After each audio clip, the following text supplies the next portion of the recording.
This is from the internet. Scientists, soldiers, and adventurers unite to explore a mythical uncharted island in the Pacific Ocean. Cut off from everything they know, they venture into the domain of mighty Kong, igniting the ultimate battle between man and nature. As their mission of discovery soon becomes one of survival, they must fight to escape from a primal world where humanity does not belong.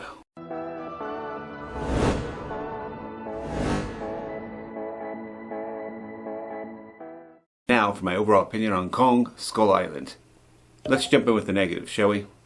This movie unfortunately still suffers from the classic, how do we get the humans with amazing technology to not be so powerful syndrome that Hollywood often suffers from. They have a whole pack of Vietnam helicopters and machine guns and weapons and bombs. Let's have them, when they discover Kong, let's have them fly around him real close as possible, and shooting him with small machine guns that'll just make him mad, encourage him to hit him. Doesn't seem very smart. So Hollywood did that again, and that's how they solved that problem of let's get them out of their helicopters. It's a lazy writing. I think there could be better ways. I don't know. Now there's this other little thing, and I don't know if it's a big thing. I don't know how people feel about it, but here it is. Are you ready, guys? Are you ready? Give us more Kong! Kong! Like all the monster movies, they like to give us more of these humans, these pesky humans, more than I would like. They give them a lot of screen time. I'd like to see more screen time of the monsters. That's what I care about. That's what I want to see. Now, granted, this one wasn't as bad as Godzilla, and there's more of a reason why the humans are doing what they're doing, and so they have more of a purpose in the movie. So I'll get into that later. I was a little bit impressed with that. But again, I just want more Kong. And now, life lesson time, where I find something in the movie that can help us learn to build better lives. This would be the character played by Samuel L. Jackson, who plays the Ahab character in the film. Captain Ahab character in the film.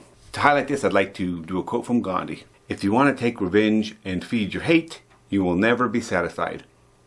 Only love can eradicate hate, not hate by hate itself.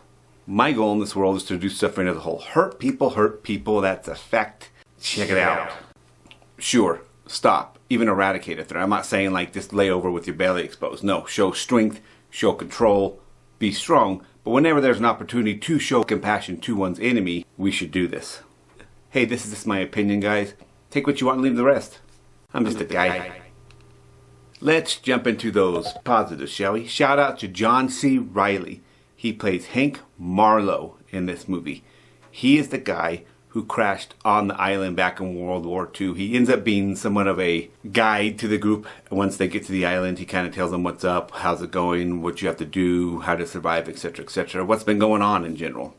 He does an awesome job being serious but humorous, a kind character and friendly, but also he's a World War II soldier, so it's not like he's weak. He will fight and he knows how to fight. So he just did a really good job being really funny and cracking up. He added a lightheartedness to it that I really appreciated. So shout out to John C. Reilly.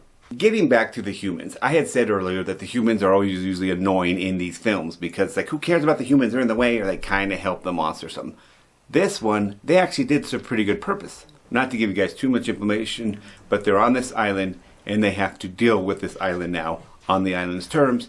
And there's actual things that are big monsters, but not too big, that actually humans, groups of humans can fight them. So it gives them kind of a purpose or a mission to do something about.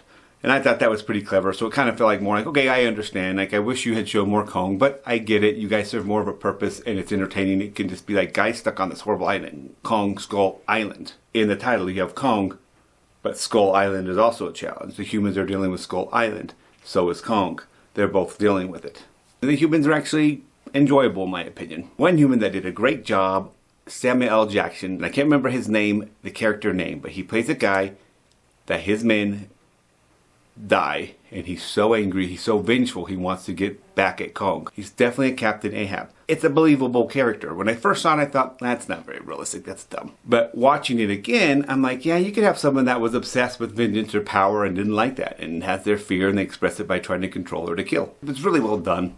In summary, I really did enjoy this movie, guys. Much more the second time around, because I knew what to expect. I knew there wasn't a lot of Kong, and I knew it was more about the humans, so I went thinking that way. and I actually enjoyed it more than I did the first time. I like the fact that it is almost like a Marvel versus DC. I feel like Godzilla's kind of DC-ish with their super dark, meaning depressing, versus Marvel, which is more light-humored. Still violent, but has humor to it. I feel like this did the more humor with it. I like this movie, and I can't wait for Godzilla vs. Kong, because Kong, and this one has only been one of them, but more lighthearted, kind of Marvel feel with humor. And then Godzilla, they love to do the nighttime all the time. So we're going to see what they're going to do. Very curious how they're going to take that. I'm giving Kong Skull Island a 7 out of 10. 7 out of 10. Peace, yeah, boy.